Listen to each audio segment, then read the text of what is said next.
अभी टॉपिक पे आते हैं। टॉपिक कह रहा है आपसे पोटेंशियल एनर्जी क्या होती है। पोटेंशियल एनर्जी दो चार्जेस के बीच में एक एनर्जी का क्या बोल सकते हैं, दो चार्जेस में अट्रैक्शन होगा या रिपल्शन होगा। या तो अट्रैक्शन होगा या अगर अट्रैक्शन होता है दो चार्जेस के बीच में तो तब भी उनके बीच में एक एनर्जी होती है, अगर रिपल्शन होता है तब भी उनके बीच में एनर्जी होती है। अब भैया फर्क क्या है अट्रैक्शन और रिपल्शन की एनर्जी के बीच में। अगर दो चार्ज आपस में अट्रैक्ट कर रहे हैं तो उनके बीच में जो एनर्जी होती है वो नेगेटिव होती है। अगर दो चार्जेस रिपेल कर रहे हैं तो उनके बीच की एनर्जी हमेशा पॉजिटिव होती है। दो चार्ज जब अट्रैक्ट कर रहे होते हैं उनके बीच की एनर्जी पोटेंशियल एनर्जी नेगेटिव होती है, रिपेल कर रहे होते हैं तो पॉजिटिव होती है। ये पोटेंशियल एनर्जी आती कहां से है यार? देखो उन दोनों चार्जेस को उस स्थिति में लाने में कुछ काम किया गया है। फॉर एग्जाम्पल सोचने की बात है, मैं आपसे कहूं एक पॉजिटिव चार्ज है एक और पॉजिटिव चार्ज है, मैं इनको यहां छोड़ दूं, हटा दूं हाथ तो भाग जाएंगे ना। या एक पॉजिटिव को यहां रखूं और दूसरे को लेके आ रहा हूं इंफिनिटी से, तो लाने में कुछ वर्क डन नहीं होगा। जो मैं वर्क करूंगा वो कहां जाएगा? आपको पता है एनर्जी और वर्क इंटरचेंज हो जाते हैं। एनर्जी और वर्क इंटरचेंज, एनर्जी के neither be created nor be, work he energy है, एनर्जी ही। तो अगर वर्क ही एनर्जी है, एनर्जी ही वर्क है, तो भाई साहब ये चार्ज पड़ा था, उस चार्ज को दूसरे वाले को यहां से यहां तक लाने में मैंने वर्क डन किया। मैंने वर्क डन किया, मेरा वर्क डन या तो वर्क डन में ही कन्वर्ट होगा या फिर किसी एनर्जी में कन्वर्ट होगा। सवाल है मेरा आपसे, आप एक चार्ज को यहां रखते हैं, फिक्स है भाई, है फिक्स पॉजिटिव चार्ज, और दूसरे चार्ज को लाने का प्रयास करते हैं इंफिनिटी से कि भाई ये प्लस हमारा इसका नाम है Q1 और एक Q2 चार्ज को मैं ला रहा हूं बहुत दूर से।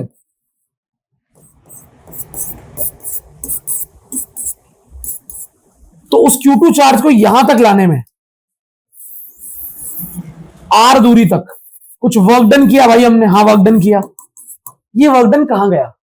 वर्क डन कन्वर्ट होता है एनर्जी में या तो वर्क डन में। तो हमने यहां से यहां तक लाने में कुछ मेहनत करी, कुछ काम किया, वो वर्क डन एनर्जी में कन्वर्ट होगा। वो वर्क डन कहां जाएगा? उड़ जाएगा। वर्क डन कभी उड़ता नहीं है, एनर्जी कहीं उड़ती नहीं है। It can not be destroyed, it never gets created. तो वर्क डन आपने किया है। फॉर एग्जाम्पल अगर मैं इस पेन को उठाने में वर्क डन करूंगा तो ये वर्क डन इस पेन के अंदर चला गया अभी, एनर्जी बन के। क्या बन के? पूरी 11वीं यही चर्चा कर रहे थे हम, पोटेंशियल एनर्जी बन के। क्या बन के? अगर छोड़ूंगा तो आपको पोटेंशियल एनर्जी दिख जाएगी काइनेटिक में कन्वर्ट होती हुई। तो भाई कुछ वर्क डन किया तो वर्क डन हमेशा एनर्जी बन के स्टोर हो जाता है। तो यहां पर जो आपने वर्क डन किया इस Q2 चार्ज को इंफिनिटी से यहां तक लाने में, वो सारा का सारा वर्क डन इन दोनों के बीच में पोटेंशियल एनर्जी बनकर स्टोर हो गया है।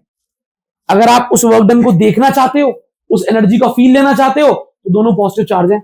आपने पकड़ रखा है अभी इसको, एक बार इस चार्ज को छोड़ के देखो, भाग जाएगा क्या?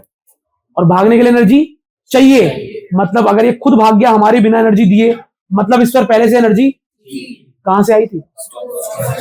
हमने जो यहां से यहां तक लाने में वर्क डन किया वो इसके अंदर एनर्जी बन के स्टोर हो गया। अब वो इसके अंदर है, वो एनर्जी इन दोनों के बीच में है। और जैसे ही आप इस चार्ज को फ्रीली छोड़ोगे, इसको फ्रीली छोड़ोगे, जैसे दोनों को फ्रीली छोड़ोगे, दोनों की वो एनर्जी कन्वर्ट हो जाएगी, potential will convert into and both will run. तो आज जो हम पढ़ रहे हैं वो पढ़ रहे हैं दो चार्जेस के बीच की पोटेंशियल एनर्जी। इस एनर्जी के बारे में एक मिथ पहले क्लियर कर दूं। मैं एक चार्ज हूं और एक चार्ज आया 3 कूलम का यहां से, तो मेरे और उसके बीच में एक पोटेंशियल एनर्जी होगी। भैया जब वो नहीं था तो आपकी अकेले की पोटेंशियल एनर्जी थी क्या? अकेले की नहीं होती।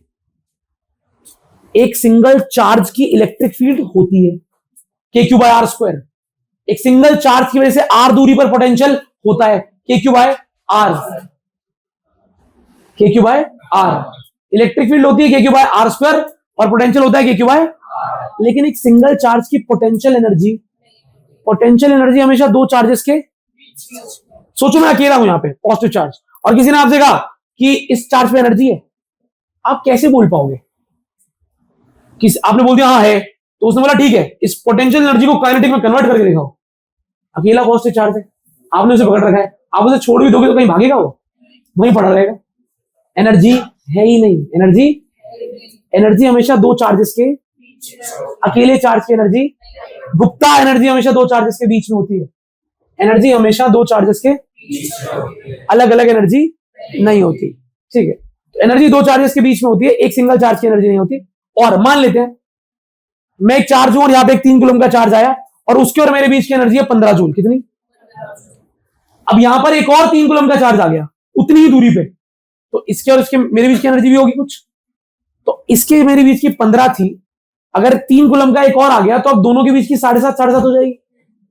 अरे बोलो, या 15 ही रहेगी कि एक सिंगल चार्ज की एनर्जी नहीं होती। मेरा सवाल आपसे था कि अगर एक 3 कूलम का चार्ज है और यहां पे एक चार्ज पड़ा है, इन दोनों के बीच की एनर्जी 15 जूल है, तो दूसरा अगर 3 कूलम का चार्ज इस चार्ज के पास इस तरफ आता है बराबर दूरी पे, तो इसके बीच की 15 थी, इसके आने के बाद ये 15 7.5 और 7.5 में बढ़ जाएगा। या फिर अगर इसके बीच की 15 थी, दूरी सेम चार्ज सेम, तो अगर एक और चार्ज उसी वैल्यू का उतनी दूरी पे आएगा तो इसके बीच की भी 15 होगी। तो 15 होगी या 7.5 क्या? 15 मतलब नई एनर्जी क्रिएट हो गई। हाँ ना बोलो। एक चार्ज यहां फिक्स पड़ा है, कील से ठोक रखा है मैंने, फिक्स है। 3 कूलम का चार्ज यहां पे लाया, उस 3 कूलम के चार्ज को रिपेल कर रहा था, ये इसे रिपेल कर, मैं इसको लेके आया, मेरे को वर्क डन करना पड़ा 15 जूल। तो जैसे मैं इसको यहां तक लेके आया 1 मीटर दूर, 15 जूल वर्क डन हुआ, इसके अंदर 15 जूल मेरा वर्क डन एनर्जी बन के स्टोर हो गया। अब ये सेटअप पड़ा है यहां पे, मैं इस तरफ से एक और चार्ज लेके आया 3 कूलम का, और इसको भी मैं यहां पे इस चार्ज से 1 मीटर दूर तक लेके आया, मेरा 15 जूल वर्क डन हुआ। वर्क डन तो सेम ही होगा, इनवर्टर चला रहे हो, तो वो वर्क डन इस दोनों के बीच में एनर्जी बन के स्टोर हो गया। तो इनके इस पेयर के बीच की एनर्जी 15 जूल है, इसकी 15 जूल है। ये मैं आपको बता रहा हूं, पूछ रहा हूं, तो बताओ जो मैंने आपको पूरी कहानी बताई छोटी सी, ये सही थी? ऐसे कुछ एरर है? अगर एक चार्ज है, इस चार्ज की एनर्जी इसके साथ अपनी पर्सनल है, इसके साथ अपनी, उसके आने से इसके आने से इसके आने से इन दोनों की एनर्जी में कोई फर्क नहीं पड़ेगा। इसकी अगर 15 है ना, तो इसके आसपास 50 चार्ज आ जाए, उन सबकी अपनी अपनी एनर्जी होगी पेयर की, इसकी 15 की 15 रहेगी। एनर्जी नेवर, क्योंकि एनर्जी आ कहां से रही है भाई? इसको लाने में जो वर्क डन हुआ वो इनके बीच की एनर्जी बन गई, उसको लाने में जो वर्क डन होगा उनके बीच की एनर्जी बन जाएगी। नहीं आया जब आप? अच्छा, अब एक बहुत अच्छा पॉइंट इसने उठाया था, शायद क्लास में पूरा एक बच्चा होगा, पूरा एक, जो इस बात को समझ पाया होगा, उसने जो बात बोली थी, ठीक है, मतलब मैं कह रहा हूं मिनिमम एक तो होना ही चाहिए। तो अंशु ने एक बात बोली कि अगर आप पहले चार्ज को ला रहे हो तो पहले चार्ज को लाते वक्त ये रिपेल कर रहा है, तो पहले चार्ज को लाओगे तो एनर्जी इन दोनों के बीच में होगी, जितना वर्क डन हो इन दोनों के बीच की एनर्जी बन गया। लेकिन अब इन दोनों के पास किसी तीसरे चार्ज को लाओगे तो वहां पर आप दो चार्ज के पास ला रहे हो, तो अब जो एनर्जी होगी वो इसके और इसके बीच की होगी या इसके और इसके बीच की होगी? तो इसका उत्तर सुन लो पहले। इसका उत्तर यह है, जब आप तीसरे चार्ज को लाओगे तो तीसरे चार्ज की एनर्जी इस वाले के साथ अलग होगी, इस वाले के साथ अलग होगी, अलग होगी, ठीक है, बिल्कुल अलग होगी। तो अब एनर्जी, कितनी एनर्जी आ गई? 3। ए पहले से था, बी को लेके आया तो ए और बी के बीच की एक एनर्जी, फिर सी को लेकर आया तो ए और सी की एनर्जी, और समझ रहे हो, हर दो चार्ज के बीच की अपनी पर्सनल एनर्जी होती है। और वो कहां से आई थी? जब हम उन चार्जेस को इकट्ठा कर रहे थे, तो इकट्ठा करने के दौरान आपने उस अरेंजमेंट को बनाने के दौरान कुछ वर्क डन किया, तो हर चार्ज की दूसरे से एनर्जी है। मैं अगर यहां पे हूं और मान लो यहां पे 1 2 3 4 चार्ज है, तो मेरे और इसकी भी एनर्जी है, मेरी इसके साथ भी है, मेरे इसके साथ भी है, मेरे साथ भी है, उनकी भी आपस में सबके साथ है, मतलब हर एक चार्ज की बाकी सबके साथ एनर्जी होती है। तो एनर्जी हर दो चार्जेस के बीच में, हर वर्ड लगा रहा हूं, हर, इंग्लिश में बोले every, there is energy between every 2 charges in arrangement, every 2। अगर आपने किसी भी एक चार्ज के पेयर में एनर्जी नहीं कंसिडर करी, आपका आंसर मैच नहीं होगा, गलत आंसर आएगा। सबके बीच की एनर्जी होती है, ठीक है। तो पोटेंशियल एनर्जी वर्क डन की वजह से आती है, और ये एनर्जी जो है ये बहुत ही स्टेबल रूप में होती है, छोड़ोगे तो भागेगा चार्ज, काइनेटिक में कन्वर्ट हो जाती है। और इस एनर्जी का फॉर्मूला बड़ा सिंपल है। फॉर्मूला क्या है? Potential energy is equal to 1/4 pi epsilon not.